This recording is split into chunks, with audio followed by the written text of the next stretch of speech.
നാം ഏവരെയും സൃഷ്ടിക്കുകയും പരിപാലിക്കുകയും സദാസമയവും നമ്മെ അതിസൂക്ഷ്മമായി കാണുകയും അറിയുകയും ചെയ്യുന്ന അള്ളാഹു സുബ്ഹാനഹു വ തആലയുടെ വിധിവിലക്കുകൾ, നിയമ നിർദ്ദേശങ്ങൾ ജീവിതത്തിൻ്റെ എല്ലാ രംഗത്തും പാലിച്ച് ജീവിക്കണേ എന്ന് ആദ്യമായി ഓർമ്മപ്പെടുത്തുകയാണ്. ഈ ഉമ്മത്തിന് അള്ളാഹു സുബ്ഹാനഹു വ തആല ചെയ്തു തന്ന വലിയ അനുഗ്രഹമാണ് മുഹമ്മദ് നബി സല്ലല്ലാഹു അലൈഹി വസല്ലമയെ നമുക്ക് പ്രവാചകനായി നിയോഗിച്ചു തന്നു എന്നുള്ളത്. വിശുദ്ധ ഖുർആനിലെ സൂറത്തു ആലു ഇംറാനിലെ 164-ാമത്തെ ആയത്തിൽ ആ കാര്യത്തെ അള്ളാഹു സുബ്ഹാനഹു വ തആല എടുത്തു പറയുന്നുണ്ട്. മുഹമ്മദ് നബി സല്ലല്ലാഹു അലൈഹി വസല്ലമയെ വിശ്വാസികൾക്ക് അനുഗ്രഹമായിട്ടാണ് അള്ളാഹു അയച്ചത്. ലഖദ് മന്നല്ലാഹു അലൽ മുഅ്മിനീൻ.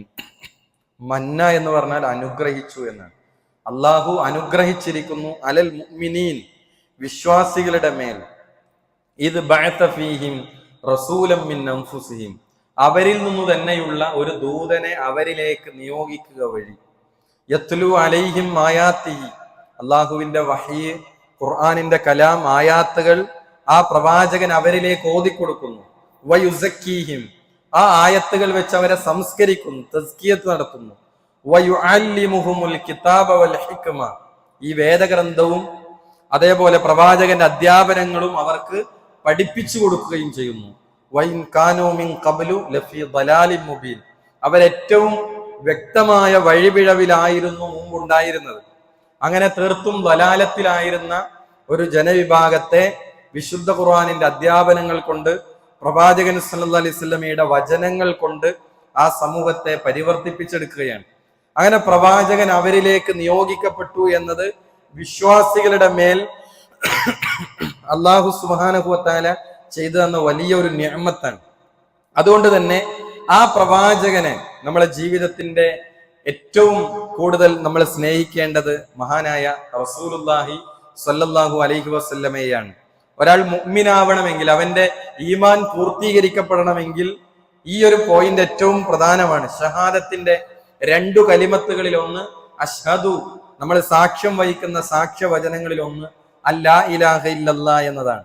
അല്ലാഹു അല്ലാതെ ആരാധനക്കർഹനായി മറ്റാരുമില്ല. ഇതിന്റെ കൂടെ ചേർത്തി പറഞ്ഞ ഷഹാദത്തിന്റെ 2ാമത്തെ ഭാഗമാണ് വഅഷ്ഹദു അന്ന മുഹമ്മദൻ റസൂലുള്ളാഹ്, മുഹമ്മദ് നബി സല്ലല്ലാഹു അലൈഹി വസല്ലമ അള്ളാഹുവിന്റെ റസൂലാണ് എന്നും ഞാൻ സാക്ഷ്യപ്പെടുത്തുന്നു എന്നാണ്. അപ്പൊ പ്രവാചകനെ ഒരാൾ സ്നേഹിക്കുന്നില്ലെങ്കിൽ അവൻ ഇസ്ലാമിലെ സ്ഥാനം എന്താണ്? അവൻ ഇസ്ലാമിൽ യാതൊരു സ്ഥാനവുമില്ല എന്നാണ്. പ്രവാചകനെ ഏതെങ്കിലും നിലക്ക് ഒരാൾ സംശയിക്കുകയോ പ്രവാചകന്റെ ജീവിതത്തിൽ സംശയാസ്പദമായ ഒരു കാര്യത്തെ മനസ്സിലാക്കുകയോ ചെയ്താൽ അവന്റെ ഈമാനിനെ അത് ബാധിക്കുമെന്നതാണ്. റസൂലുള്ളാഹിന്റെ ഹദീസിൽ കാണാം, നബി സല്ലല്ലാഹു അലൈഹി വസല്ലം പറഞ്ഞു, ലാ യുഅ്മിനു അഹദുക്കും, പ്രവാചകൻ പറയാണ്, നിങ്ങളിൽ ഒരാളും വിശ്വാസിയാവുകയില്ല, നിങ്ങളുടെ ഈമാൻ പൂർണ്ണമാവുകയില്ല. ഏതുവരെ? ഹത്താ അകൂന അഹബ്ബ ഇലൈഹി മിൻ വാലിദിഹി വ വലദിഹി വന്നാസി അജ്മഈൻ. എന്തൊക്കെയാണ്? ഒന്ന്, അവന്റെ മാതാപിതാക്കളെക്കാളേറെ, അതേപോലെ അവന്റെ മക്കളെക്കാളേറെ, അതേപോലെ മുഴുവൻ മനുഷ്യരെക്കാളുമേറെ മഹാനായ റസൂലുള്ളാഹി സ്വല്ലല്ലാഹു അലൈഹി വസല്ലം നിങ്ങളുടെ മനസ്സുകൾക്ക് പ്രിയപ്പെട്ടതാകുന്നത് വരെ നിങ്ങൾ മുഅ്മിനാവുകയില്ല. അപ്പൊ നമുക്ക് ഏറ്റവും പ്രിയപ്പെട്ടത് മാതാപിതാക്കളെക്കാളേറെ, സുഹൃത്തു ബന്ധങ്ങളെക്കാളേറെ, അതേപോലെ നമ്മൾ ഇഷ്ടപ്പെടുന്ന നമ്മുടെ വീടുകൾ, നമ്മുടെ സമ്പാദ്യങ്ങൾ, എല്ലാ കാര്യങ്ങളെക്കാളും ഏറെ നമുക്ക് ഈ ഭൂമി ലോകത്ത് നമ്മൾ ഏറ്റവും ഇഷ്ടപ്പെടേണ്ടത് മഹാനായ മുഹമ്മദ് നബി സ്വല്ലല്ലാഹു അലൈഹി വസല്ലമയാണ്. ഇനി ഇഹലോകത്തുള്ള മറ്റെന്തിനേക്കാളും റസൂലിനെ സ്നേഹിക്കണം. വിശ്വാസികൾക്ക് ഏറ്റവും പ്രിയമുള്ളത് പ്രവാചകനെയാണ് എന്ന് സൂറത്തു അഹ്സാബിലെ തുടക്കത്തിൽ 6ാമത്തെ വചനത്തിൽ അല്ലാഹു പറഞ്ഞു, അന്നബിയു ഔലാ ബിൽ മുഅ്മിനീന മിൻ അൻഫുസിഹിം, വിശ്വാസികളെ സംബന്ധിച്ചിടത്തോളം അവർക്ക് സ്വന്തം നഫ്സിനെക്കാളും ഏറെ പ്രിയപ്പെട്ടവൻ പ്രവാചകനാണ്, നബിയാണ്. അപ്പൊ നബി കഴിഞ്ഞാലാണ് അവർക്ക് മറ്റെന്തുമുള്ളൂ. അപ്പൊ ഒന്നാമത്തെ അവർ കൊടുക്കുന്ന പ്രയോറിറ്റി മഹാനായ പ്രവാചകൻ സല്ലല്ലാഹു അലൈഹി വസല്ലമ തങ്ങൾക്കാണ്. നമുക്കറിയാം, ഇസ്ലാമിക ചരിത്രത്തിൽ മഹാനായ അമീറുൽ മുഅ്മിനീൻ ഉമർ ബിൻ ഖത്താബ് റളിയല്ലാഹു അൻഹുവിന്റെ ഒരു സംഭവം ഹദീസുകളിലെല്ലാം നമുക്ക് വായിക്കാൻ കഴിയുന്നതാണ്. ഉമർ റളിയല്ലാഹു അൻഹു പറഞ്ഞൊരു വാചകമുണ്ട്, അൻ അബ്ദുല്ലാഹി ഇബ്നു ഹിശാം, അദ്ദേഹം പറയാണ്, കുന്നാ മഅൻ നബി സല്ലല്ലാഹു അലൈഹി വസല്ലം, ഞങ്ങള് പ്രവാചകന്റെ കൂടെ ഇരിക്കുകയായിരുന്നു, പ്രവാചകന്റോടൊപ്പം ഞങ്ങൾ ഇരിക്കുകയായിരുന്നു. ആ സമയത്ത് വഹുവ ആഖിദും ബിയദി Umar bin Khattab, Umar bin Khattab റളിയല്ലാഹു അൻഹു പിന്നെ റസൂലുള്ളാഹി സ്വല്ലല്ലാഹു അലൈഹി വസല്ലമയോട് പറയാണ്, ഫഖാല ലഹു ഉമർ, ഉമറിനോട് പറയാണ്, യാ റസൂലല്ലാഹ്, ഉമർ റളിയല്ലാഹു അൻഹു പ്രവാചകനോട് പറയാണ്, പ്രവാചകന്റെ കൈ പിടിച്ചുകൊണ്ട് ഉമർ റളിയല്ലാഹു അൻഹു പറഞ്ഞൊരു വാക്കെന്താണ്? ഉമർ റളിയല്ലാഹു അൻഹു പറയാണ്, യാ റസൂലല്ലാഹ്, അല്ലാഹുവിന്റെ റസൂലേ, ല അൻത അഹബ്ബു ഇലയ്യ മിൻ കുല്ലി ഷൈഇൻ ഇല്ലാ മിൻ നഫ്സി, ഞാൻ എല്ലാത്തിനേക്കാളും പ്രവാചകനെ താങ്കളെ ഞാൻ ഇഷ്ടപ്പെടുന്നു, അത്രയും ഞാൻ നിങ്ങളെ ഇഷ്ടപ്പെടുന്നു. പക്ഷെ ഒരു വാചകം അവിടെ പറഞ്ഞു, ഇല്ലാ മിൻ നഫ്സി, എന്റെ നഫ്സ് കഴിഞ്ഞാൽ. അങ്ങനെയാണല്ലോ നമ്മൾ പറയാം, എന്നെ കഴിഞ്ഞാൽ പിന്നെ എനിക്ക് ഏറ്റവും പ്രധാനപ്പെട്ട എന്ന രൂപത്തിലാണ് ഉമർ റളിയല്ലാഹു അൻഹുവിന്റെ വാക്ക്. എന്റെ നഫ്സ് കഴിഞ്ഞാൽ പ്രവാചകരെ ഈ ലോകത്ത് എനിക്ക് ഏറ്റവും ഇഷ്ടവും എനിക്ക് ഏറ്റവും പിന്നെ മുഹബ്ബത്തും പ്രവാചകരെ താങ്കളോടാണ്. അപ്പൊ നബി സല്ലല്ലാഹു അലൈഹി വസല്ലം പറഞ്ഞെന്താണ്? ഫഖാല നബിയു സല്ലല്ലാഹു അലൈഹി വസല്ലം, ലാ, ഇല്ല ഉമറേ, വല്ലദീ നഫ്സി ബിയദി, എന്റെ ആത്മാവ് ആരുടെ കയ്യിലാണോ അവൻ തന്നെയാണ് സത്യം. ഇല്ല, ഇല്ല എന്ന് പറഞ്ഞാൽ ഉമർ, നീ ഈമാൻ പൂർണ്ണമായിട്ടില്ല. ഹത്താ അകൂന അഹബ്ബ ഇലൈക മിൻ നഫ്സിക്, റസൂലുള്ളാഹി തിരുത്തി, നിന്റെ നഫ്സിനെക്കാളും ഏറെ എന്നെ നീ എപ്പോഴാണോ ഇഷ്ടപ്പെടുന്നത് അപ്പോൾ മാത്രമേ നിന്റെ ഈമാൻ പൂർണ്ണമാവുകയുള്ളൂ ഉമർ. അപ്പൊ ആ സമയത്ത് തന്നെ ഉമർ റളിയല്ലാഹു അൻഹു തിരുത്തി പറഞ്ഞു, ഫഖാല ലഹു ഉമർ, റസൂലുള്ളാഹിനോട് ഉമർ പറഞ്ഞു, ഫഇന്നഹു അൽആൻ വല്ലാഹി ല അൻത അഹബ്ബു ഇലയ്യ മിൻ നഫ്സി, പ്രവാചകരെ, എന്റെ സ്വന്തം ശരീരത്തെക്കാളും നഫ്സിനെക്കാളും ഇതാ ഞാനിപ്പോൾ, വല്ലാഹി, അല്ലാഹുവാണ് സത്യം, ഞാൻ നിങ്ങളെ ഇഷ്ടപ്പെടുന്നു. ഇത് പറഞ്ഞപ്പോ നബി പറഞ്ഞത്, അൽ ആന യാ ഉമർ, ഉമർ ഇപ്പോഴാണ് പൂർണ്ണമായത്. എപ്പോഴാണ് പൂർണ്ണമായത്? സ്വന്തം നഫ്സിനെക്കാളും പ്രവാചകൻ പ്രിയപ്പെട്ടതായപ്പോഴാണ്. ഉമർ റളിയല്ലാഹു അൻഹുവിനെ പോലും അതിന്റെ ഈമാനിന്റെ പൂർണ്ണതയിലേക്ക് ഇപ്പോഴാണ് എത്തിയത് എന്നാണ് റസൂലുള്ളാഹി സ്വല്ലല്ലാഹു അലൈഹി വസല്ലമ നമ്മളെ പഠിപ്പിക്കുന്നത്. അതുകൊണ്ട് തന്നെ നമുക്ക് എല്ലാത്തിനേക്കാളും എങ്ങനെയാണ് നമ്മളെ വാക്കുകൾ കൊണ്ട് പറഞ്ഞാൽ ആ ഇഷ്ടമാകുമോ? നമ്മൾ പ്രവാചകൻ ഏറ്റവും അധികം ഇഷ്ടപ്പെടുന്നു, എന്റെ എല്ലാത്തിനേക്കാളും ഇഷ്ടമാണ് എന്നൊരാൾ പറഞ്ഞാൽ ആ വാചകങ്ങൾ കൊണ്ട് മാത്രം ഇഷ്ടം പൂർണ്ണമാകുന്നില്ല. മറിച്ച് നമ്മുടെ ജീവിതം എത്ര കണ്ട് പ്രവാചകന്റെ അധ്യാപനങ്ങൾക്ക് പ്രാധാന്യം കൊടുക്കുന്നു. ഒരാളുടെ ജീവിതത്തിൽ പ്രവാചകൻ വിരോധിച്ച ഹറാമായ ഒരു കാര്യം ജീവിതത്തിൽ കൊണ്ടു നടക്കുകയാണ്. പക്ഷെ അയാൾ പറയുന്നു, എന്റെ ജീവിതത്തിൽ ഏറ്റവും ഇഷ്ടം അള്ളാഹിന്റെ റസൂലിനെയാണ്. അള്ളാഹിന്റെ റസൂലിന്റെ വസീയത്തുകൾ എത്രയെത്ര വസീയത്തുകളുണ്ട്. ആ വസീയത്തുകളെ എല്ലാം കാറ്റിൽ പറത്തി ഒരാൾ പറയാണ്, എനിക്ക് ഏറ്റവും ഇഷ്ടം അള്ളാഹിന്റെ റസൂലിനെയാണ്. ആ ഇഷ്ടം എങ്ങനെ? അതൊരു വൈരുദ്ധ്യമാണ്. അയാളുടെ ഏറ്റവും ഇഷ്ടപ്പെടുന്ന ആളുടെ വസീയത്തുകൾ സ്വീകരിക്കാൻ കഴിയണം, അപ്പോഴാണ് ഇഷ്ടം പൂർണ്ണമാകുന്നത്. ഒരാൾ ഉമ്മാനോട് ഇഷ്ടം അല്ലെങ്കിൽ ഉപ്പാനോട് ഇഷ്ടമാണെന്ന് പറയുന്നു, പക്ഷെ ഉപ്പ അവസാനം കൊടുത്ത വസീയത്തുകൾ പോലും അയാൾ പാലിച്ചിട്ടില്ല. ഉമ്മാന്റെ ഉപദേശങ്ങൾ അയാൾ സ്വീകരിക്കാറില്ല, ജീവിതത്തിൽ പകർത്താറില്ല. ആ മകനെ പറ്റി നമ്മൾ എന്ത് പറയും? ഉമ്മാനോട് ഇഷ്ടം എന്ന് അവൻ പറഞ്ഞാൽ നമുക്ക് സമ്മതിച്ചു കൊടുക്കാൻ പറ്റില്ല. കാരണം ഉമ്മാനോട് ഇഷ്ടപ്പെടണമെങ്കിൽ ഉമ്മാന്റെ ഉപദേശങ്ങളും നിർദ്ദേശങ്ങളും ആ റെസ്പെക്റ്റും ആ നന്മയും ഒക്കെ ഉമ്മയോട് പുലർത്തിയ ഒരു വ്യക്തിയാണ് ഉമ്മയോട് ഇഷ്ടമുള്ളവൻ എന്ന് നമ്മൾ പറയാം. അതേപോലെ പ്രവാചകന്റെ അധ്യാപനങ്ങളെ ജീവിതത്തിലേക്ക് ഏറ്റെടുക്കാൻ പറ്റുമ്പോഴാണ് നമ്മുടെ ഇഷ്ടം പൂർണ്ണമാകുന്നത്, ഈമാൻ പൂർണ്ണമാകുന്നത്. ഈമാനിനൊരു ഹലാവത്തുണ്ട് എന്ന് റസൂലുള്ളാഹി സ്വല്ലല്ലാഹു അലൈഹി വസല്ലം പഠിപ്പിച്ചു. മാധുര്യം, ഈമാനിന്റെ മാധുര്യം അനുഭവിക്കുന്നത് ആർക്കാണ്? അതിൽ പ്രവാചക സ്നേഹം നിർബന്ധമാണ് എന്നാണ്. 3 കാര്യങ്ങളെയാണ് റസൂൽ എണ്ണിയത്. റസൂലുള്ളാഹി സ്വല്ലല്ലാഹു അലൈഹി വസല്ലം പറഞ്ഞ സലാത്തുൻ, 3 കാര്യങ്ങൾ, മൻ കുന്ന ഫീഹി വജദ ഹലാവത്തൽ ഈമാൻ, ആരിലാണോ ഈ 3 കാര്യങ്ങൾ ഉള്ളത് അവൻ ഈമാനിന്റെ മാധുര്യം അവൻ അനുഭവിച്ചു. എന്താണ് അതിൽ ഒന്നാമത്തത്? അയ്യകൂനല്ലാഹ വറസൂലുഹു അഹബ്ബ ഇലൈഹി മിമ്മാ സിവാഹുമാ, മറ്റെല്ലാ കാര്യത്തെക്കാളും അല്ലാഹുവും അവന്റെ റസൂലും ഏറ്റവും പ്രിയമുള്ളതാവുക, ഏറ്റവും പ്രാധാന്യം കൊടുക്കുക, അതിനേക്കാളെല്ലാം ഇഷ്ടമുള്ളത് അള്ളാഹിനോടും റസൂലിനോടുമായാൽ ഒരാൾ ഈമാനിന്റെ മധുരം അവൻ അനുഭവിക്കാൻ പറ്റുന്നതാണ് ഈ ഹദീസിന്റെ ആകത്തുക. അതുകൊണ്ട് തന്നെ നമുക്ക് ഈ ഓർമ്മപ്പെടുത്തലുകൾ ആദ്യം കേട്ടവരാരാണ്? പ്രവാചകന്റെ അനുചരന്മാരായ സഹാബാ കിറാമുകളാണല്ലോ. അപ്പൊ ലോകത്ത് ഏറ്റവും അധികം റസൂലുള്ളാഹിനെ സല്ലല്ലാഹു അലൈഹി വസല്ലമയെ സ്നേഹിച്ചവർ ആരാണ്? അവർ സഹാബികളാണ്. നമുക്ക് ആർക്കും സംശയമില്ല. പക്ഷെ അവർ പ്രവാചകന്റെ ശരീരത്തെ പോലും അവർ സ്നേഹിച്ചു. നമുക്കന്ന് അങ്ങനെ സ്നേഹിക്കാൻ നമുക്ക് പ്രവാചകൻ നമ്മളെ കൂട്ടത്തിലില്ല. പ്രവാചകൻ വഫാത്തായി. എന്നാൽ പ്രവാചകനെ അവർ ഹിജ്റ പോകുമ്പോൾ അബൂബക്കർ സിദ്ദീഖ് റളിയല്ലാഹു അൻഹു 4 ഭാഗത്തും മാറി മാറി നടന്ന ഒരു സംഭവം ചരിത്രത്തിൽ കാണാം. കുറച്ച് സമയം മുന്നിൽ നടക്കും, കുറച്ച് സമയം പിന്നിൽ, കുറച്ച് സമയം ഇടത് ഭാഗത്ത്, പിന്നെ അതേപോലെ വലതു ഭാഗത്ത്, ഇങ്ങനെ മാറി മാറി 4 വാർഡ് ഇങ്ങനെ എല്ലാം കൂടി ഇങ്ങനെ ചുറ്റിത്തിരിഞ്ഞാണ് യാത്രകൾ പോകുന്നത്. പ്രവാചകന് കൗതുകം തോന്നി, എന്താണ് ഈ അബൂബക്കർ കാണിക്കുന്നത്? അപ്പൊ ചോദിച്ചപ്പോ അദ്ദേഹം പറഞ്ഞത്, പ്രവാചകരെ, ശത്രുക്കൾ നിങ്ങളെ വട്ടമിട്ട് നിങ്ങൾ അന്വേഷിച്ചിരിക്കുകയാണ് നിങ്ങളെ കൊല്ലാൻ വേണ്ടി. അപ്പൊ ഞാൻ മുന്നിലൂടെ നടക്കുമ്പോ എന്റെ മനസ്സിലേക്ക് വരുന്നത്, പിന്നിൽ നിന്ന് ആരെങ്കിലും വന്ന് പ്രവാചകരെ നിങ്ങളെ അറ്റാക്ക് ചെയ്യുമോ? അപ്പൊ ഞാൻ പിന്നിലേക്ക് മാറും, റസൂലുള്ളാഹിനെ മുന്നിലാക്കി പിന്നിലേക്ക് മാറും. പിന്നിലൂടെ നടക്കുമ്പോ വലതു ഭാഗത്ത് നിന്ന് ആരെങ്കിലും വരുമോ? അങ്ങനെ വലതിലേക്ക് മാറും, പിന്നെ ഇടതിലേക്ക് മാറും. അങ്ങനെ 4 വാർഡും പ്രവാചകനെ ശരീരത്തെ പ്രൊട്ടക്ട് ചെയ്യാൻ വേണ്ടി മാറി മാറി നടന്ന മഹാനായ അബൂബക്കർ സിദ്ദീഖ് റളിയല്ലാഹു അൻഹു, അദ്ദേഹം സിദ്ദീഖ് എന്ന പേര് കിട്ടിയത് തന്നെ പ്രവാചകൻ പറഞ്ഞതെല്ലാം സത്യപ്പെടുത്തി അദ്ദേഹം, അല്ലെ?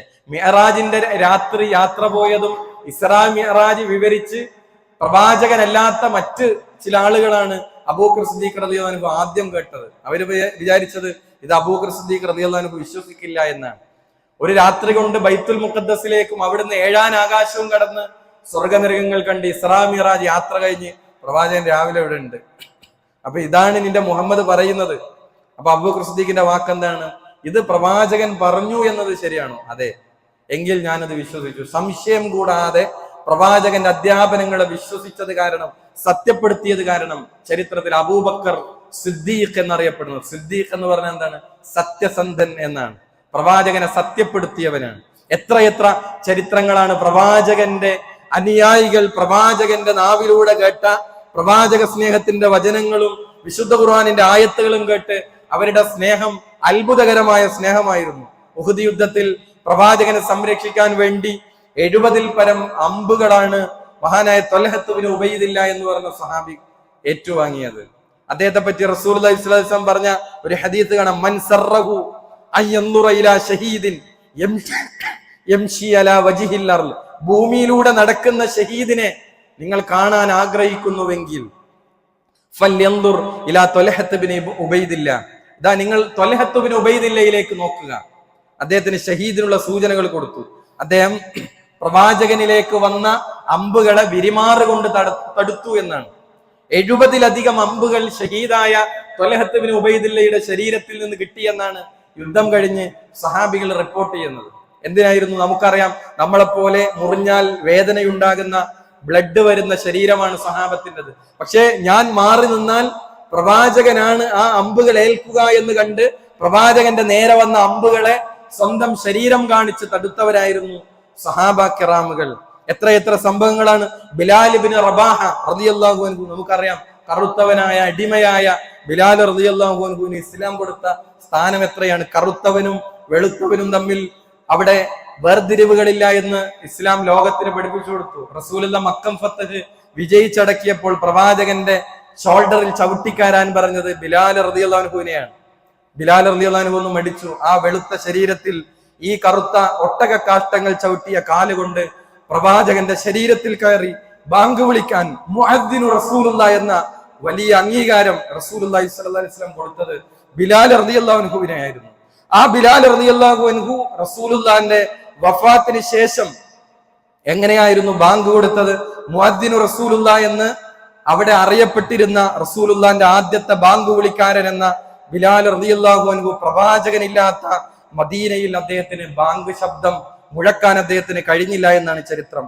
അങ്ങനെ ചരിത്രത്തിൽ അദ്ദേഹം മദീന വിടുന്ന ചരിത്രം നമ്മൾ വായിക്കുകയാണ്. അബൂബക്കർ സിദ്ദീഖ് റളിയല്ലാഹു അൻഹുവിന്റെ ഖിലാഫത്ത് കാലഘട്ടത്തിൽ അദ്ദേഹത്തിനോട് പെർമിഷൻ ചോദിച്ച് മദീന വിടുകയാണ്. കാരണം പ്രവാചകന്റെ ഓർമ്മകൾ തളം കെട്ടി നിൽക്കുന്ന മദീന. അതേപോലെ അഷ്ഹദു അന്ന മുഹമ്മദ് റസൂലുള്ളാഹി എന്ന ബാങ്കിലെ വാചകങ്ങൾ പറയാൻ പൂർത്തിയാക്കാൻ അദ്ദേഹത്തിന്റെ ശബ്ദങ്ങൾ ഇടറുമായിരുന്നു. പിന്നീട് അദ്ദേഹത്തിന് ബാങ്ക് വിളിച്ചില്ല. ബാങ്ക് വിളിക്കാതെ അദ്ദേഹം നാട് വിട്ടു. ഉമർ റളിയല്ലാഹു അൻഹുവിന്റെ ഖിലാഫത്തിൽ ഉമർ റളിയല്ലാഹു അൻഹു ബിലാൽ റളിയല്ലാഹു അൻഹുവിനോട് ബാങ്ക് കൊടുക്കാൻ അദ്ദേഹത്തോട് നിർബന്ധിക്കുന്ന ഒരു ഘട്ടമുണ്ട്. അന്നും അദ്ദേഹം പൂർത്തിയാക്കാതെ, ശബ്ദമിടറി അദ്ദേഹം പൂർത്തിയാക്കാൻ കഴിയാതെ വിഷമിച്ചു എന്നാണ് ചരിത്രം പറയുന്നത്. എന്ന് പറഞ്ഞാൽ പ്രവാചകനോടുള്ള സ്നേഹം അത്രമേൽ വലുതായിരുന്നു സ്വഹാബാ കിറാമുകൾക്ക്. അതാണ് അലി റളിയല്ലാഹു അൻഹു പറഞ്ഞ മറുപടി. എന്താണ്? നിങ്ങൾക്ക് സ്വഹാബികൾക്ക് പ്രവാചകനോടുള്ള സ്നേഹത്തിന്റെ അളവ് എത്രയായിരുന്നു? അദ്ദേഹം കൊടുത്ത മറുപടി, കാന വല്ലാഹി അള്ളാഹുവാണ് സത്യം.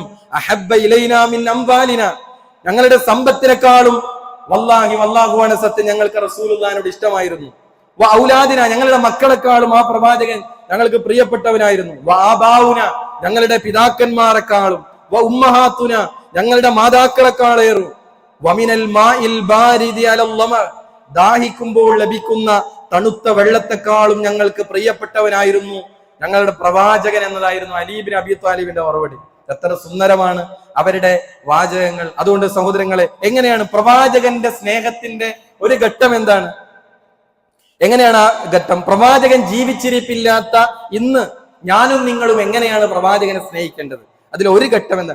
നബിയിൽ പൂർണ്ണമായി വിശ്വസിക്കുക എന്നതാണ്. അപ്പൊ നമ്മളൊക്കെ നബിയാണെന്ന് വിശ്വസിക്കുന്നുണ്ട്.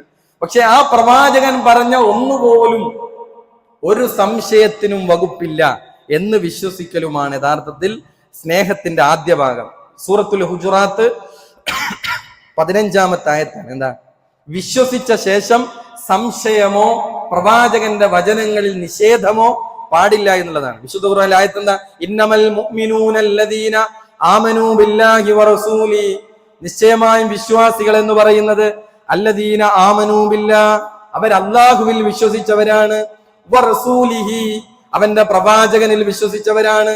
എന്നിട്ടോ സുമ്മലം യർതാബു, പിന്നീട് അതിൽ യാതൊരു സംശയവും വെച്ച് പുലർത്താതിരിക്കുകയും ചെയ്തവരാണ്. വജാഹദൂ ബിഅംബാലിഹിം വഅൻഫുസിഹിം ഫീ സബീലില്ലാഹ്, അല്ലാഹുവിന്റെ മാർഗത്തിൽ അവർ സ്വന്തം ശരീരം കൊണ്ടും സമ്പത്ത് കൊണ്ടും ജിഹാദ് ചെയ്തവരാണ്. ഉലൈക ഹുമുസ് സ്വാദിഖൂൻ, അവരാണ് സത്യസന്ധന്മാർ, സ്വാദിഖീങ്ങൾ അവരാണ്. അപ്പോ പ്രവാചകന് വഹയിലൂടെ കിട്ടിയ എല്ലാം സത്യമാണ്. അതായത് പ്രവാചകനിലൂടെ വന്ന മുഅ്ജിസാത്തുകൾ, പ്രവാചകൻ പറഞ്ഞ അധ്യാപനങ്ങൾ, അത് ഒരുപക്ഷെ നമ്മുടെ കാലത്തിന് പറ്റാത്തതായി, പുതിയ കൾച്ചറിനും ട്രെൻഡിനും പറ്റാത്തതായി നമുക്ക് തോന്നിയേക്കാം. ഒരുപക്ഷെ നമ്മുടെ ബുദ്ധിയുടെ പരിമിതിക്കുള്ളിൽ ഒരുപക്ഷെ പ്രവാചകൻ പറഞ്ഞ അധ്യാപനങ്ങളെ അതിൽ നമുക്ക് മനസ്സിലാക്കാൻ കഴിഞ്ഞുകൊള്ളണമെന്നില്ല. എന്നാൽ പ്രവാചകൻ സനദ് ശരിയായി സ്വഹീഹായി പ്രവാചകന്റെ അധ്യാപനങ്ങളിലൂടെ വന്ന വചനങ്ങളിൽ ഒന്നിലും സംശയമില്ല. അത് സംശയമില്ലാതെ തുമ്മലം യർതാബു, ഒരു സംശയവുമില്ലാതെ പ്രവാചകനിൽ വിശ്വസിക്കുക എന്നുള്ളതാണ്. വിശ്വസിക്കേണ്ട രൂപം എന്താണ്? ത്വാഅതുഹു ഫീമാ അമറ, പ്രവാചകൻ എന്താണോ കൽപ്പിച്ചത് അതെന്ത് ചെയ്യുക? അനുസരിക്കുക. അപ്പൊ ഏറ്റവും പ്രധാന അനുസരണമാണ്. ഒരാളെ നമ്മൾ സ്നേഹിക്കുന്നു എന്നതിന്റെ ഏറ്റവും പ്രധാനപ്പെട്ട കാര്യം എന്താണ്? അനുസരിക്കുക എന്നതാണ്. പ്രവാചകൻ പറഞ്ഞ കാര്യങ്ങൾ, സ്വഹാബത്തിന്റെ അനുസരണം എങ്ങനെയായിരുന്നു?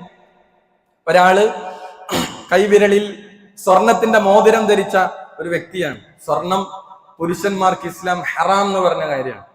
അദ്ദേഹത്തിന് കയ്യിൽ മോതിരം കണ്ടപ്പോൾ പ്രവാചകൻ പറഞ്ഞത്, ഈ മോതിരം നീ വലിച്ചെറിയുക, സ്വർണ്ണ മോതിരമാണ് ഇട്ടിരിക്കുക, അത് പുരുഷന്മാർക്ക് ഹറാമാണ്. അതിന് അദ്ദേഹം ചെയ്തത് എന്താണ്? ആ സ്വർണ്ണ മോതിരം കഴിച്ചിട്ട് അദ്ദേഹം അത് വലിച്ചെറിഞ്ഞു. അപ്പൊ വേറെ ചില സഹാബികൾ അദ്ദേഹത്തിന് അടുത്തു എന്ന് പറഞ്ഞു, നിങ്ങൾ എന്തിനാണ് സ്വർണം എന്ന് പറഞ്ഞാൽ നല്ല വിലയുള്ള വാല്യുള്ള സാധനമാണ്, നിങ്ങൾക്ക് വേറെ എന്തിനെങ്കിലുമൊക്കെ ഉപയോഗിക്കാം. പ്രവാചകൻ പറഞ്ഞതിന്റെ ഉദ്ദേശം എന്താ? നിങ്ങളത് പുരുഷന് ധരിക്കാൻ പാടില്ല എന്നതാണല്ലോ, അത് മറ്റു പലതിനൊക്കെ നിങ്ങൾക്ക് ഉപയോഗിച്ചൂടെ? സഹാബി പറഞ്ഞത്, പ്രവാചകൻ വലിച്ചെറിയാൻ പറഞ്ഞ ഒരു കാര്യം അത് വേറെ ഒന്നിനും ഉപയോഗിക്കാൻ ഞാൻ ഇഷ്ടപ്പെടുന്നില്ല, അദ്ദേഹം അത് ഉപയോഗിച്ചിട്ടില്ല, അത് ഒഴിവാക്കി എന്നാണ്. ഇപ്പൊ പ്രവാചക സ്നേഹത്തിന്റെ, പ്രവാചകൻ അവരോട് ഹറാം എന്ന് പറഞ്ഞൊരു കാര്യത്തിൽ അവരുടെ നിലപാട് എന്താണ്? അത് അവര് സ്പോട്ടിൽ തിരുത്തി. പ്രവാചകൻ നിർബന്ധമായി ചെയ്യണം എന്ന് പറഞ്ഞൊരു കാര്യം അതിൽ അവർ ഒരു സംശയവും ഒരു അമാന്തവും കാണിച്ചില്ല, അത് അവർ പാലിച്ചു. ഇതായിരുന്നു സ്വഹാബത്തിന്റെ അനുസരണം. മറ്റൊന്ന് തസ്ദീഖുഹു ഫീമാ ഖബർ, അവിടുന്ന് അറിയിച്ചു തന്നതെല്ലാം സത്യപ്പെടുത്തുക എന്നുള്ളതാണ്. വജിത്തിനാബി മാ നഹാ അൻഹു, അവിടുന്ന് വിരോധിച്ചതിനെ വെടിയുക. വസജറ വഅല്ലാ യഅ്ബുദല്ലാ ഇല്ലാ ബിമാ ശറഅ, അല്ലാഹുവിന്റെ റസൂൽ ശറആയതല്ലാതെ നമ്മൾ ജീവിതത്തിൽ ഇബാദത്ത് ആയി കൊണ്ട് നടക്കാതിരിക്കുക. റസൂലുള്ള കാണിച്ചു തന്നത് ഇബാദത്താകും, റസൂലുള്ള കാണിക്കാത്തത് ശറആവുകയില്ല. ഇങ്ങനെ പ്രവാചകനോട് പല നിലക്കും നമുക്ക് ബാധ്യതകളുണ്ട്. ഈ ബാധ്യതകൾ പാലിച്ച് മുന്നോട്ട് പോകാൻ നമുക്ക് സാധിക്കേണ്ടതുണ്ട്. അല്ലാഹു സുബ്ഹാനഹു വ തആല ആ പ്രവാചകനെ ജീവനേക്കാളേറെ സ്നേഹിക്കുകയും ആ പ്രവാചകന്റെ അധ്യാപനങ്ങളെ ജീവിതത്തിൽ പ്രാവർത്തികമാക്കുകയും പ്രവാചകൻ വിരോധിച്ച കാര്യങ്ങളിൽ നിന്ന് വിട്ടു നിൽക്കുകയും ചെയ്യുന്ന യഥാർത്ഥ മുഅ്മിനീങ്ങളിൽ, മുത്തഖീങ്ങളിൽ അല്ലാഹു നാം ഏവരെയും ഉൾപ്പെടുത്തി അനുഗ്രഹിക്കുമാറാകട്ടെ.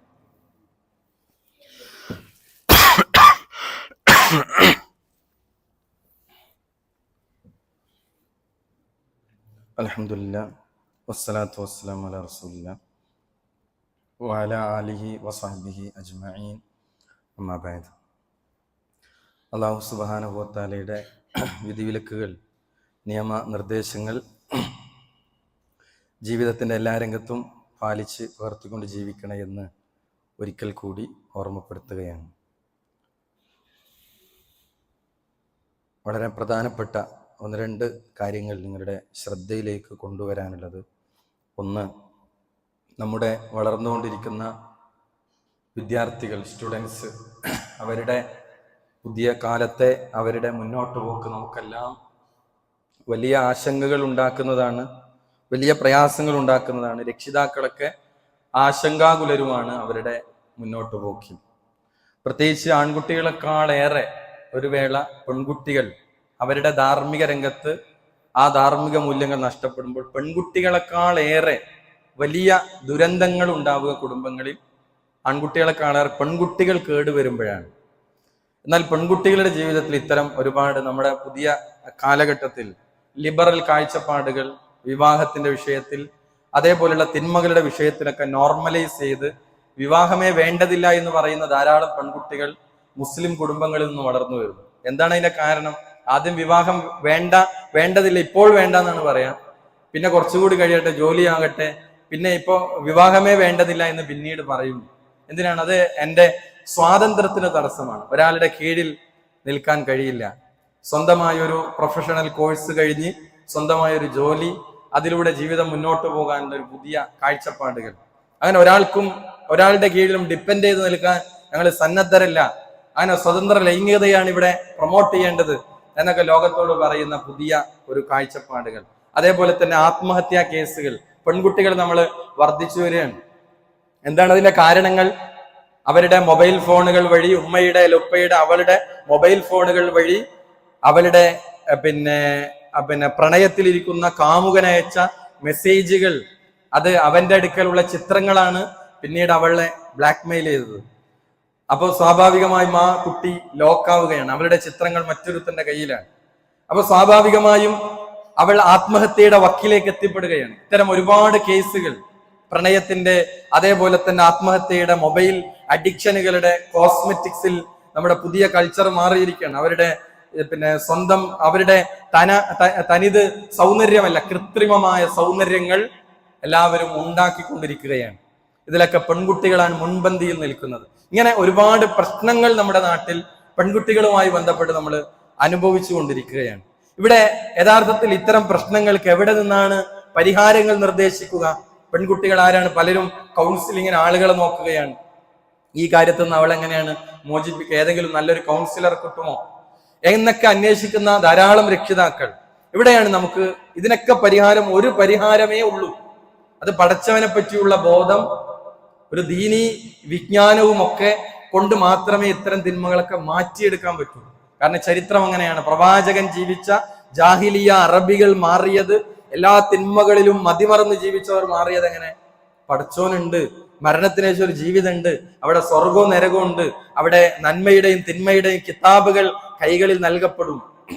അതുകൊണ്ട് തന്നെ അങ്ങനെ ഒരു നാളിലേക്ക് എന്ത് ചെയ്യണം? തിന്മകൾ അവസാനിപ്പിക്കണം, നന്മയുടെ വഴി സ്വീകരിക്കണം. ഏത് സമയവും മരണം എന്നത് നമ്മിലേക്ക് വരും. ഇത്തരം ചില ഓർമ്മപ്പെടുത്തലുകളാണ് ഏതൊരാളെയും മാറ്റിമറിക്കാൻ കഴിയുക. ആ മാറാനും അള്ളാന്റെ തൗഫീഖ് വേണം. പക്ഷെ നമ്മൾ അതിനുള്ള കാരണങ്ങൾ സൃഷ്ടിക്കണം. അവരെ അത്തരം പ്രോഗ്രാമുകളിലേക്ക്, തർബിയത്തുകളിലേക്ക് നമ്മൾ അയക്കണം. അതിനുള്ള ഏറ്റവും നല്ല അവസരമാണ് ഓഗസ്റ്റ് 27 വ്യാഴാഴ്ച വാരം മുണ്ടയാട് ഇൻഡോർ സ്റ്റേഡിയത്തിൽ വെച്ച് വിശാലമായ ഒരു ഹാളിൽ വെച്ച് അവിടെ പെൺകുട്ടികൾക്ക് ഒരു കോൺഫറൻസ് നടക്കുകയാണ്. വിദ്യാർത്ഥിനികൾക്ക് മാത്രമായി ഒരു സമ്മേളനം സംഘടിപ്പിക്കുകയാണ്. അപ്പൊ അതിലേക്ക് നമുക്ക് 12 വയസ്സ് മുതൽ 30 വയസ്സ് വരെയുള്ള ഏത് പെൺകുട്ടികളെയും നമുക്ക് ആ പ്രോഗ്രാമിലേക്ക് അയക്കാം. അപ്പൊ ഒരു 12 വയസ്സെന്ന് പറയുന്ന ഒരു ഹൈസ്കൂൾ, ഹയർ സെക്കൻഡറി, ഡിഗ്രി, ഇനി അതിന് മേലെയുള്ള ബിരുദാനന്തര ബിരുദമെടുക്കുന്ന പെൺകുട്ടികളാണെങ്കിൽ അവർക്കൊക്കെ എന്ത് ചെയ്യാം? നമ്മുടെ പ്രോഗ്രാമിലേക്ക് അവരെ കൊണ്ടുവരാവുന്നതാണ്. അതിൽ ഏറ്റവും മുൻനിരയിലുള്ള ഫാക്കൽറ്റീസ് ആണ് അവർക്ക് ക്ലാസ്സുകൾ കൈകാര്യം ചെയ്യുന്നത്. ഹാരിസ് ബിൻ സലീമിനെ പോലെയുള്ള, താജുദ്ദീൻ സലാഹിയെ പോലെയുള്ള, ഡോക്ടർ അബ്ദുള്ള ബാസിനെ പോലെയുള്ള ഏറ്റവും എക്സ്പേർട്ടായ, അവരോട് മാത്രമുള്ള വിഷയങ്ങൾ വെച്ചുകൊണ്ടുള്ള മനോഹരമായ ഒരു പ്രോഗ്രാമാണ്. അതിൽ നമ്മൾ എന്ത് ചെയ്യണം? ഈ കേൾക്കുന്ന നമ്മളൊക്കെ വീടുകളിൽ ഈ പ്രായത്തിലുള്ള പെൺകുട്ടികൾ ഉണ്ടാകും. അപ്പൊ ആ പെൺകുട്ടികൾ ഈ ഇവിടെ എത്തണം. അന്ന് നമ്മൾ മറ്റു കാരണങ്ങൾ പറഞ്ഞ് ഒഴിവാകുകയല്ല ചെയ്യണം. ഇത്തരം സംഗമങ്ങളിലേക്ക് നമ്മൾ അവരെന്ത് ചെയ്യണം? ബോധപൂർവം ഡേറ്റ് നോട്ട് ചെയ്ത് നമ്മൾ എന്ത് ചെയ്യണം? നേരത്തെ പറഞ്ഞ് മറ്റു തിരക്കുകളൊന്നും ഇല്ലാതെ അവിടെ എത്തിക്കാനുള്ള ശ്രമം ഉണ്ടാകണം. നമ്മുടെ കുടുംബം, നമ്മുടെ വീട്, നമ്മുടെ കുടുംബം, നമ്മുടെ അയൽപ്പക്കം, നമ്മുടെ സർക്കിളിലുള്ള പലരും ഈ ഒരു മെസ്സേജ് നമ്മൾ കൊടുത്താൽ അവരൊക്കെ സന്തോഷപൂർവ്വം സ്വീകരിക്കുന്ന ഒരു പ്രോഗ്രാമാണ്. അതേപോലെ ഇതിന്റെ പോസ്റ്ററുകൾ, അതിന്റെ തീമുകൾ അടങ്ങിയ, അതിന്റെ പ്രാധാന്യം അറിയിക്കുന്ന എഴുത്തുകൾ സോഷ്യൽ മീഡിയയിലൂടെ വരാറുണ്ട്. അത് നമ്മൾ എന്ത് ചെയ്യണം? സ്റ്റാറ്റസ് ആക്കുക, ഫാമിലി ഗ്രൂപ്പുകളിലേക്ക് കൊടുക്കുക. അങ്ങനെ മാക്സിമം ആളുകൾ ഇൻഷാ അല്ലാഹ് ഇവിടുന്ന് അതിനുള്ള വാഹന സൗകര്യവും മറ്റൊക്കെ ഉണ്ട്. അവരുടെ സുരക്ഷിതത്വം ഉറപ്പുവരുത്തി കൃത്യമായി നമ്മളൊരു മഗ്‌രിബിന് മുമ്പ് തിരിച്ചെത്തുന്ന രൂപത്തിലാണ് നമ്മുടെ പ്രോഗ്രാം നമ്മൾ സെറ്റ് ചെയ്തിട്ടുള്ളത്. ആ രൂപത്തിൽ നമ്മൾ എന്ത് ചെയ്യണം? ഇവിടെ 27-ാം തീയതി രാവിലെ പുറപ്പെടുന്ന ആ ബസ്സിൽ നമ്മുടെ പെൺകുട്ടികൾ കൂടി അതിൽ അറ്റൻഡ് ചെയ്യിപ്പിക്കാനുള്ള ശ്രമം നമ്മൾ നടത്തണം. കാരണം ഒരു പക്ഷേ ആ പ്രോഗ്രാമിലെ ഏതെങ്കിലും ക്ലാസിന്റെ ഏതെങ്കിലും സെഷനുകളിലെ വാചകങ്ങളായിരിക്കാം ആ കുട്ടിയെ അവർ ചെയ്തിരിക്കുന്ന ഒരു തിന്മയെ നിർത്താൻ കാരണമാകാം. അല്ലെങ്കിൽ ഒരു പുതിയ ജീവിതത്തിലേക്ക് തിരിച്ചു വരുന്നത് ഒരുപക്ഷെ ആ ക്ലാസ്സുകളിലെ ഏതെങ്കിലും ഭാഗങ്ങളായിരിക്കാം. അപ്പൊ അതിന്റെ കൂലി ആയിരിക്കാണ്. ഒരാൾ നമ്മളിലൂടെ മാറിയാൽ അതിന്റെ കൂലി നമുക്കാണ്. അത് മനസ്സിലാക്കി നമ്മൾ എന്ത് ചെയ്യണം? ആ കാര്യത്തിൽ പ്രത്യേകമായ ഒരു ശ്രദ്ധ ഉണ്ടാവണം എന്നാണ് ഓർമ്മപ്പെടുത്താനുള്ളത്. മറ്റൊരു കാര്യം, നമ്മൾ കഴിഞ്ഞ ഖുത്ബയിൽ സൂചിപ്പിച്ചിരുന്നു, ടീച്ചേഴ്സ് കെയർ എന്ന പദ്ധതി. മദ്രസ ടീച്ചേഴ്സിന് വേണ്ടി രൂപകൽപ്പന ചെയ്ത ഒരു പദ്ധതിയാണ് അവരുടെ ക്ഷേമ നിധി എന്ന പദ്ധതി. നമുക്കറിയാം, മദ്രസ രംഗത്ത് നമ്മുടെ അധ്യാപകർ, അതിന്റെ പ്രയാസങ്ങൾ അനുഭവിക്കുന്ന അധ്യാപകർക്ക് ടീച്ചേഴ്സിന് വേണ്ടി ആവിഷ്കരിച്ച ഒരു വലിയ പദ്ധതിയാണ് ടീച്ചേഴ്സ് കെയർ എന്ന് പറയുന്നത്. നമ്മൾ കഴിഞ്ഞ വർഷം അതിൽ വരുന്ന പദ്ധതികൾ എന്താണ്? വീടില്ലാത്ത ധാരാളം ടീച്ചർമാരുണ്ട്. അവരുടെ പരിമിതമായ ശമ്പളം കൊണ്ട് അവർക്ക് മറ്റു കാര്യങ്ങൾ മുന്നോട്ട് കൊണ്ടുപോകാൻ പ്രയാസപ്പെടുന്ന ധാരാളം ആളുകളുണ്ട്. വീടില്ലാത്ത എത്ര ആളുകളുണ്ട്. അപ്പൊ ഇതിൽ ടീച്ചേഴ്സ് കെയറിൽ മെമ്പർഷിപ്പ് എടുത്ത ആളുകൾക്ക് അവരുടെ പ്രശ്നങ്ങൾ പരിഹരിച്ചു കൊടുക്കുന്ന ഒരു സംവിധാനമാണ്, ഒരു സിസ്റ്റമാണ്. അതിലൂടെ 14ഓളം നമ്മൾ കഴിഞ്ഞ വർഷവും ഈ സമയത്ത് തന്നെ ഇതിന്റെ കളക്ഷൻ ഇവിടുന്ന് ചെയ്തിരുന്നു. അപ്പൊ നമ്മളൊക്കെ കൊടുത്ത ആ ചെറിയ ഫണ്ടിലൂടെ എന്താണ് ഇപ്പൊ സംഭവിച്ചത്? 14 വീടുകൾ പൂർത്തീകരിച്ച് താമസം തുടങ്ങിക്കഴിഞ്ഞു. 21ഓളം വീടുകളുടെ നിർമ്മാണം ഇപ്പോൾ നടന്നുകൊണ്ടിരിക്കുകയാണ്. അതേപോലെ തന്നെ അതിലൂടെ ചികിത്സാ സഹായം 2 ലക്ഷം രൂപ വരെ ഒരു വ്യക്തിക്ക് അവരുടെ പ്രയാസങ്ങൾ കൃത്യമായി അന്വേഷിച്ച് പഠിച്ച് അത് ചർച്ച ചെയ്ത് കൃത്യമായ ചികിത്സാ സഹായങ്ങൾ, അതേപോലെ അവരുടെ മക്കളുടെ വിദ്യാഭ്യാസവുമായി ബന്ധപ്പെട്ട സഹായങ്ങൾ, മെറിറ്റ് അവാർഡുകൾ, ഉപരിപഠനം, എൻട്രൻസ് കോച്ചിങ്ങുകൾ, അതേപോലെ തന്നെ അവർക്ക് മാസാന്ത പെൻഷനുകൾ, ഇതൊക്കെ കൃത്യമായി വളരെ വ്യവസ്ഥാപിതമായി നടക്കുന്ന ഒരു വലിയ ബൃഹത്തായ പദ്ധതിയാണ് യഥാർത്ഥത്തിൽ ടീച്ചേഴ്സ് കെയർ. അത് ഇന്നാണ്, നമ്മൾ കഴിഞ്ഞ ആഴ്ച സൂചിപ്പിച്ചിരുന്നു, ഇന്നാണ് അതിന്റെ എല്ലാ പള്ളികളിൽ നിന്നും നമ്മൾ ഫണ്ടുകൾ സമാഹരിച്ചു വരുന്നത്. അപ്പൊ ഇൻഷാ അല്ലാഹ് ഇനിയും ധാരാളം അപേക്ഷകൾ വന്നു കിടക്കുകയാണ്. അതൊക്കെ പരിഹരിക്കണമെങ്കിൽ വലിയ ഫണ്ട് ഈ വിഷയത്തിൽ നീക്കി വകയിരുത്തേണ്ടതുണ്ട്. അപ്പൊ നമ്മൾ ഇതിന് കൊടുക്കുന്ന പ്രയോറിറ്റി, നമ്മൾ ഈ പദ്ധതിയെ നമ്മൾ എന്ത് ചെയ്യണം? ഒരു നല്ലൊരു തുക കൊണ്ട് നമ്മൾ എന്ത് ചെയ്യണം? അതിൽ സഹകരിക്കണം എന്നുള്ളതാണ്. നമുക്കറിയാം, മദ്രസ പഠനം എന്നുള്ളത് ഇന്ന് ഭൗതിക പഠനം, മദ്രസ പഠനം നമുക്കറിയാം. ഭൗതിക പഠനം എന്ന് പറയുന്നത് ഒരു വ്യക്തിയുടെ മരണത്തോടെ അവസാനിക്കുന്നതാണ്. അത് വേണ്ട എന്നല്ല. ഒരാൾ MBBS കഴിഞ്ഞു, PG കഴിഞ്ഞു, അവന് മരണം വന്ന ജോലിയിൽ കയറിയില്ലെങ്കിൽ അവന്റെ സർട്ടിഫിക്കറ്റ് വാല്യൂ എന്താണ്? ആ മരിക്കുന്നുള്ളതുകൊണ്ട് പഠിക്കാതിരിക്കണം എന്നല്ല. പക്ഷെ ഇതിനേക്കാൾ മരണത്തോടെ ആരംഭിക്കുന്ന യഥാർത്ഥ ജീവിതത്തിലേക്ക് ഗുണം ചെയ്യുന്ന മദ്രസ പഠനവും ദീനി പഠനത്തിനും ഒക്കെ നമ്മൾ കൊടുക്കുന്ന പ്രാധാന്യം എന്താണ്? പലപ്പോഴും അത് കമ്മിറ്റിക്കാരും ആരെങ്കിലുമൊക്കെ നടത്തുന്ന ഒരു ഏർപ്പാടാണ്. എന്നാൽ സ്കൂളിലോ ആയിരങ്ങൾ ഫീസ് വർദ്ധിപ്പിച്ചാലും എന്ത് പദ്ധതി വന്നാലും അതിനൊക്കെ നമ്മൾ സജീവമായി സഹകരിക്കുന്നു. പക്ഷെ മദ്രസയുടെ കാര്യത്തിൽ ഒരു ചെറിയ തുക പോലും പലപ്പോഴും കിട്ടി വരാൻ വലിയ ബുദ്ധിമുട്ടുകളാണ്. ഇവിടെ എന്നല്ല, പൊതുവെയുള്ള ഒരു അവസ്ഥയാണ് ഞാൻ സൂചിപ്പിക്കുന്നത്. അതുകൊണ്ട് തന്നെ ഈ പദ്ധതിയെ നമ്മൾ എന്ത് ചെയ്യണം? ആ വർഷത്തിൽ ഒരു വട്ടമാണ് നമ്മളുടെ കയ്യിൽ നിന്ന് എന്ത് ചെയ്യുന്നത്? നമ്മൾ ഈ ഒരു പ്രൊജക്റ്റിലേക്ക് നമ്മൾ നമ്മുടെ പണം കൊടുക്കുന്നത്. നമുക്ക് നമ്മുടെ മരണാനന്തരം ഉപകാരപ്പെടുന്ന വൽ ആഖിറത്തു ഖൈറുൻ വ അബ്ഖ, നിലനിൽക്കുന്നത് പരലോകമാണ്. നമ്മൾ ചെലവഴിക്കുന്ന നന്മയാകുന്ന സമ്പാദ്യങ്ങളാണ് എന്ത് ചെയ്യണത്? നമുക്ക് മരണത്തോടുകൂടെ നിലനിൽക്കുന്നത്. ഒന്ന് ശ്വാസം നിലച്ചാൽ നമ്മുടെ മൗത്ത് സംഭവിച്ചു, അതോടെ ബർസഖിയായ ജീവിതത്തിലാണ് നമ്മൾ. അതുകൊണ്ട് തന്നെ ആ ജീവിതത്തിൽ ഉപകാരപ്പെടുന്ന നന്മകൾ നമ്മുടെ സമ്പാദ്യം കൊണ്ട് നമ്മുടെ ശരീരം കൊണ്ട് അത്തരം നന്മകൾ ചെയ്തു വെക്കാൻ നമുക്ക് സാധിക്കണം. അള്ളാഹു സുബ്ഹാനഹു വ തആല നമുക്ക് തൗഫീഖ് നൽകി അനുഗ്രഹിക്കുമാറാകട്ടെ. നമ്മിൽ നിന്ന് വന്നുപോയ ചെറുതും വലുതുമായ അറിഞ്ഞും അറിയാതെയും സംഭവിച്ച എല്ലാ തെറ്റുകുറ്റങ്ങളും അള്ളാഹു നമുക്ക് വിട്ടുപുറത്ത് മാപ്പാക്കി തരുമാറാകട്ടെ. നമ്മിൽ നിന്ന് രോഗം കൊണ്ട് കഷ്ടപ്പെടുന്നവർക്ക് ശിഫ പ്രദാനം ചെയ്യുമാറാകട്ടെ. നമ്മിൽ നിന്ന് മരണപ്പെട്ടു പോയ മുഅ്മിനീങ്ങൾക്ക് അള്ളാഹു നീ മഗ്ഫിറത്തും റഹ്മത്തും നൽകി അനുഗ്രഹിക്കണമേ. അല്ലാഹുമ്മ ഗ്ഫിർ ലിൽ മുഅ്മിനീന വൽ മുഅ്മിനാത്ത് വൽ മുസ്ലിമീന വൽ മുസ്ലിമാത്ത്. അല്ലാഹുമ്മ ഇന്നാ നസ്അലുകൽ ജന്ന. അല്ലാഹുമ്മ അജിർനാ മിനൻ നാർ. റബ്ബനാ തഖബ്ബൽ മിന്നാ ഇന്നക അൻതസ് സമീഉൽ അലീം. റബ്ബനാ ആതിനാ ഫിദ് ദുനിയ ഹസന വഫിൽ ആഖിറതി ഹസനതൻ വഖിനാ അദാബൻ നാർ. ആമീൻ ആമീൻ ബിറഹ്മതിക യാ അർഹമർ റഹീമീൻ.